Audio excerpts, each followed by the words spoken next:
కర్మయోగం 3వ అధ్యాయంలో 21వ శ్లోకం.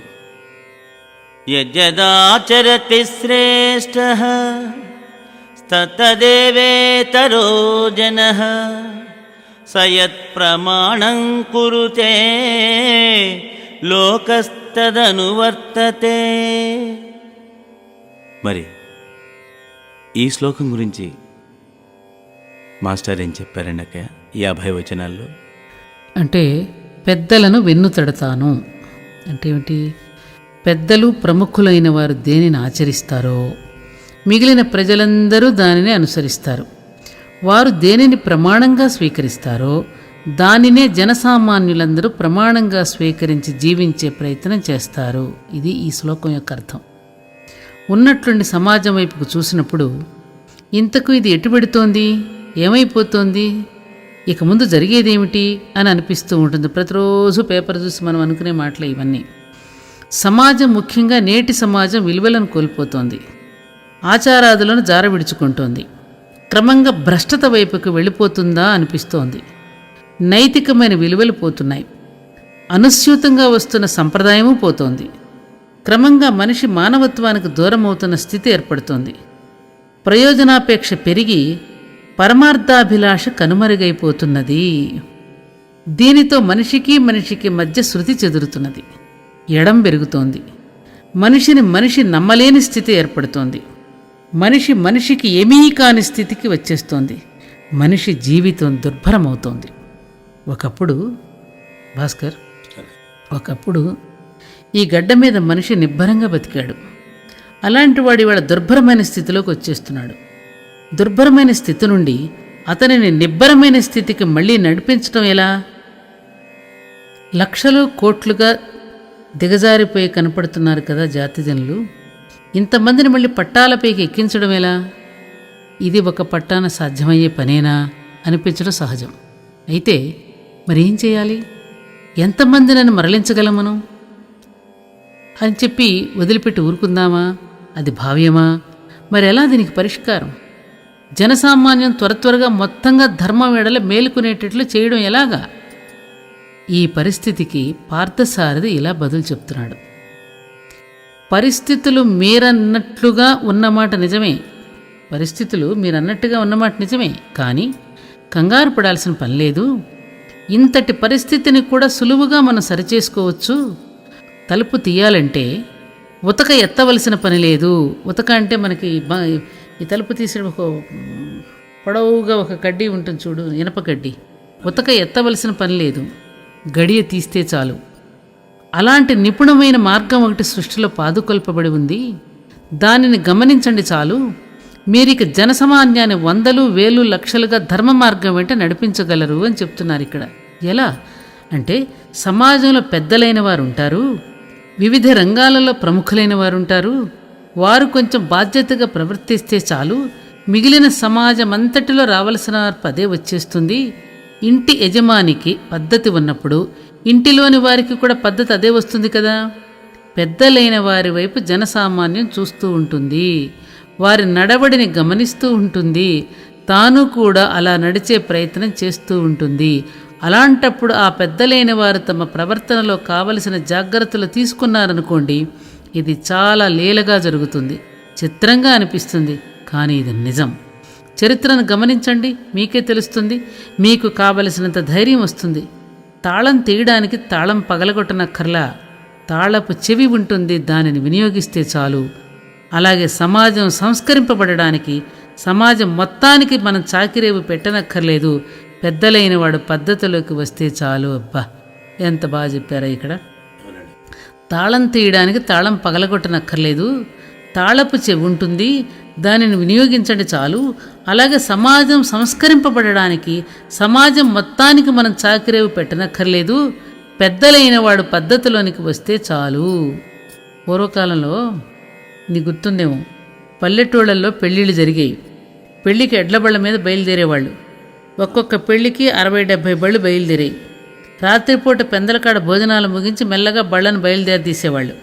ఈ బయలుదేరదీసిన వాళ్ళందరికీ పెళ్లిదారి ఊరికి దారి తెలుసు అనుకోకండి. మీరు తెలుసా? అందరికీ తెలియక్కర్లా. వారందరికీ తెలియడం ఎలా సాధ్యం? ఎక్కడెక్కడ నుండో వచ్చి చేరిన వాళ్ళు చిత్రం ఏమిటంటే దారి తెలియకపోయినా ఇబ్బంది ఉండదు, ప్రయాణం సాగిపోతుంది. ఇంతకు అక్కడ జరుగుతోంది ఏమిటి? ముందు బండి వాడు మాత్రం దారి తెలిసిన వాడే ఉంటాడు. ఇక అంతే, మిగిలిన అన్ని బళ్ళు ఆ బండి వెంట వెళ్ళిపోతూ ఉంటాయి. పెళ్లివారింటికి నిశ్చింతగా చేరుకుంటారు. చూసారా ఈ సూక్ష్మాన్ని? దారి అడగవలసిన పని, దారి తెలియవలసిన పని లేదు. అయ్యో మనకు దారి తెలియరాలేదే, ఇప్పుడు ఎలాగా అని బెంగపడవలసిన పని అసలు లేదు. ప్రయాణం సాగిపోతున్నది, గమ్యం చేరువవుతున్నది. ఇంకా కావలసిందేముంది? మనం గనక ఈ సన్నివేశాన్ని మననం చేయవలసి ఉంది. సరిగ్గా సమాజం కూడా ఇలాగే కాలకాలాలలో సంస్కరింపబడుతూ వస్తుందనే విషయాన్ని మనం గమనించుకోవాలి. ఇదే సులువుని మరల మనం అనుష్ఠించవలసి ఉంది. ప్రకృతి మనకు అందిస్తున్న సులువు ఇది. సమస్యలను మానవుడు సృష్టిస్తూ ఉండగా భగవానుడిలా సులువులను చూపిస్తూ అభయవచనాన్ని పలుకుతూ ఉంటాడు. అభయ మార్గాన మనం నడుపుతూ ఉన్నాడు. మళ్ళీ యథాస్థితులు అవలీలుగా మనను నిలుపుతున్నాడు. అతని కరుణ అంతటిది, ఆ ప్రేమ అంతటిది, మన ఊహకు అందనంతటిది, మన వాక్కుల్లో ఇమ్మడనంతటిది. ఇది అనుభవైక వైద్యం, అనుభూతి రూపమది. ఒక తండ్రి మిత్రుల సహవాసాన పడి మద్యపానాన్ని రుచిమరిగాడు. సాయంత్రం అయ్యేటప్పటికీ మిత్రుల గోష్ఠిలో మద్యపానానికి ముచ్చటపడుతూ కూర్చుండిపోసాగాడు. మధ్య మధ్యలో తాగుతూ మిత్రులతో కబుర్లాడుతూ ఇంతకంటే జీవితం హాయి ఏముందని పులకించిపోతూ ఉన్నాడు. ఇది ఇలా జరుగుతుండగా ఒకరోజు 7 ఏళ్ల కొడుకు, నాన్న నేను నీతో వస్తాను వెంటబడి వచ్చాడు. పిల్లవాడే కదా వచ్చిందనుకుని తండ్రి యథాప్రకారం కార్యక్రమాన్ని ప్రారంభించాడు. మధ్య మధ్యలో పిల్లవాడైపు చూస్తున్నాడు తండ్రి. పిల్లవాడు స్పందిస్తున్నాడు. తండ్రి ఏమో ఆశ్చర్యపోయాడు. నేను కూడా తాగుతానన్నట్టుగా చూశాడు పిల్లవాడు. తండ్రి ఉలిక్కిపడ్డాడు. ఉలికిపాటును సర్దుకుంటూ ఇలా అన్నాడు తండ్రి, నీవు చిన్నపిల్లాడు, తాగితే తట్టుకోలేవురా, పడిపోతావు కనుక వద్దన్నాడు. ఆ మాటకు పిల్లవాడు చిన్నగా నవ్వి, పిల్లవానికి నవ్వుకి తండ్రి మళ్ళీ ఉలిక్కిపడ్డాడు. వస్తున్న నవ్వును ఆపుకుంటూ పిల్లవాడు ఇలా అన్నాడు, నాన్న నేను త్రాగి పడిపోతే ఇబ్బంది లేదు, నేను చిన్నపిల్లవాడిని కదా, నీవు నన్ను తీసుకుని వెళ్ళగలవు.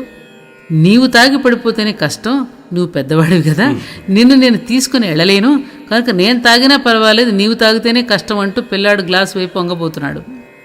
తండ్రి బెంబేలు పడిపోయాడు. అతడికి మత్తు దిగిపోయింది. కొడుకు వైపు ఒక్కసారి పరిశీలనగా చూశాడు. తన వైపు ఒకసారి పరిశీలనగా చూసుకున్నాడు. లేచి కొడుకు చేతిని పట్టుకున్నాడు. ఇద్దరం పడిపోకముందు ఇంటికి వెళదామా అన్నట్టు చూశాడు. పిల్లవాడిని పట్టుకుని ముందుకు సాగాడు. మద్యపానం మధ్యలో నుండి లేవగలవడా అన్నట్టు చూస్తున్నారు మిత్రులు. మరి మద్యపానం మధ్యలో జరిగింది ఏమిటో వారికి తెలియదు కదా. ఆ తర్వాత ఆ సన్నివేశం అతన్ని మార్చేసింది. ఆ సన్నివేశం ద్వారా సంస్కరింపబడ్డాడు. అలా స్వాతంత్ర సమరకాలంలో గాంధీ మహాత్ముడు తన ప్రవర్తనతో జాతిని ఎలా సంస్కరించాడో, ఎలా నిలబెట్టాడో, ఒక ఉద్యమంగా వారిని ఎలా నడిపించాడో ఒక్కసారి మనం చూద్దాం. ఆయన ఆచరణతోనే అలా చేయగలిగాడు. ఆయన ఖద్దరు కట్టాడు, జాతి జనులు ఖద్దరు కట్టారు. ఆయన రత్నం పట్టాడు, జాతి జనులు రత్నం పట్టారు. ఆయన సత్యాగ్రహం అన్నాడు, జాతి జనులు ముందుకు దూకారు. శాంతి అహింసలన్నాడు, ఆయన ఏం చేస్తే ప్రజలది చేశారు. పెద్దలైన వారు దేనిని ఆచరిస్తే మిగిలిన ప్రజలందరూ దానిని ఆచరిస్తారు. దానితో జాతి దారిన పడుతుంది అన్న కృష్ణదేవుడి యొక్క వాక్కు గాంధీగారి విషయంలో నిజమైంది. ఆ అభయం మనకు అనుభవానికి వచ్చింది. జాతి బ్రతికి బట్ట కట్టింది. ఇదంతా ఎప్పుడో జరిగింది కాదు, ఈ మధ్య జరిగిందే కదా, మన మధ్య జరిగిందే కదా. గాంధీ మహాత్ముడు భూమి మీద నుండి తప్పుకున్నాడు. మళ్ళీ ప్రజలు జారిపట్టం ప్రారంభించారు. ఖద్దరు కనుమరుగైంది. రాట్నాలు అటకలకి ఎక్కాయి. సత్యాహింసలు తప్పుకున్నాయి. జనజీవనం జారిపోయింది. మళ్ళీ ఇదేమిటి పరిస్థితి అన్నట్లుగా తయారైంది. నీతి నిజాయితీలు లేని జాతి జీవనం భయాన్ని కలిగిస్తోంది. నేడు మనిషిని చూసి మనిషి భయపడుతున్నాడు. మరి ఇప్పుడు జరగవలసిందేమిటి? మళ్ళీ జరగవలసింది అదే. పెద్దలైన వారు పూనుకొని తమ ప్రవర్తనను తీర్చిదిద్దుకొని నిలబడాలి. అప్పుడు కొద్ది కాలంలోనే జాతి లేచి నిలబడగలుగుతుంది. దీనికి ఒక ఉదాహరణ చెప్పారు మాస్టర్ గారు. అది లాల్ బహదూర్ శాస్త్రి కాలంలో ఆ కొద్ది సమయంలో మళ్ళీ మనం జనజాగృతిని చూసాం. గుర్తుండుంటుంది. జై జవాన్ జై కిసాన్ అని జాతి జనులను వారానికి ఒక పూట ఆహార స్వీకరణ తగ్గించమని ఆయన కోరారులే. అప్పుడు జాతి స్పందించింది. ఆయన మాట ప్రకారం వారానికి ఒక పూట కోరుకుని ఉపవాసం చేశారు. కారణం ఆయన ఆచరణశీలి. ఆయన అలా చేసి చూపించారు. అంతే కదా. అప్పుడు ఆ రోజున రైల్వే డిపార్ట్మెంట్లో ఆయన మినిస్టర్గా ఉన్నప్పుడు యాక్సిడెంట్ జరిగితే వెంటనే ఆయన రాజీనామా చేశారు.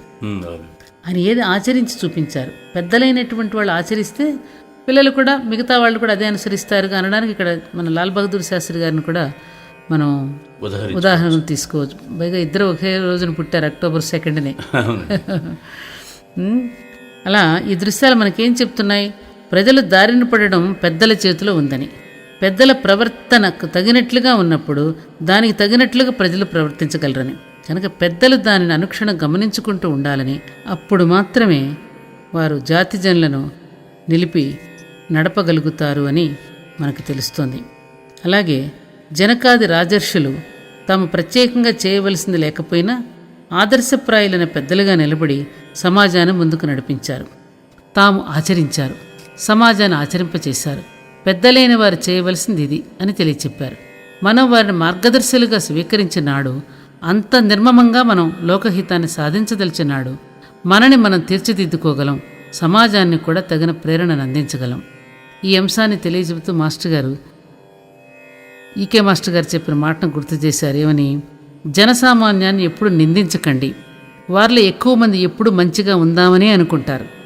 వారికి మార్గదర్శకులు కావాలి, చేయి పట్టుకుని నడిపేవారు కావాలి.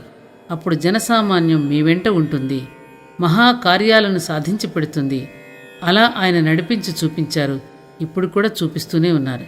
ఇలా సమాజ స్థాయిని పెంచగోరినప్పుడల్లా దేవదేవుడు మహనీయుల రూపంలో వ్యక్తమై ప్రముఖులను పెద్దలను ముందుకు సాగవలసిందిగా వెన్ను తడుతూ ఉంటాడు అంటూ యద్యదాచరిత శ్రేష్ఠ అనే శ్లోకానికి పెద్దలైనటువంటి వాళ్ళు, ప్రముఖులైనటువంటి వాళ్ళు దేనిని ఆచరిస్తారు, సామాన్యులు కూడా అదే ఆచరిస్తారు అంటూ చెప్పారు. మరి నిజమే, ఇవాళ మనం అసెంబ్లీలో చూసినా ఎక్కడ చూసినా పెద్దలైనటువంటి వాళ్ళు అలా దెబ్బలాడుకుంటూ కొట్టుకుంటూ నీచంగా మాట్లాడుకుంటూ ఉంటే మరి సమాజం వారిని ఏ రకంగా అనుకరిస్తుంది? వాళ్ళు ఏది చేస్తే సమాజం అదే అనుకరిస్తుంది. ఇది భగవద్గీతలో ఈనాటి సమాజానికి మనం తెలుసుకోవాల్సినటువంటి గొప్పదైనటువంటి అంశం అన్నమాట. అవునండి అక్క, మన సమాజానికి జాతికి మేల్కొలుపుగా దీని అర్థాన్ని ఎంతో గొప్పగా మనకి మన మాస్టర్ వివరించి చెప్పారండి అక్క. మాస్టర్ చెప్పింది మీకు నచ్చినట్లయితే ఏం చేయాలో మీకు తెలుసు కదా. మరికొన్ని వీడియోల కోసం మీరు సభ్యత్వాన్ని పొందండి.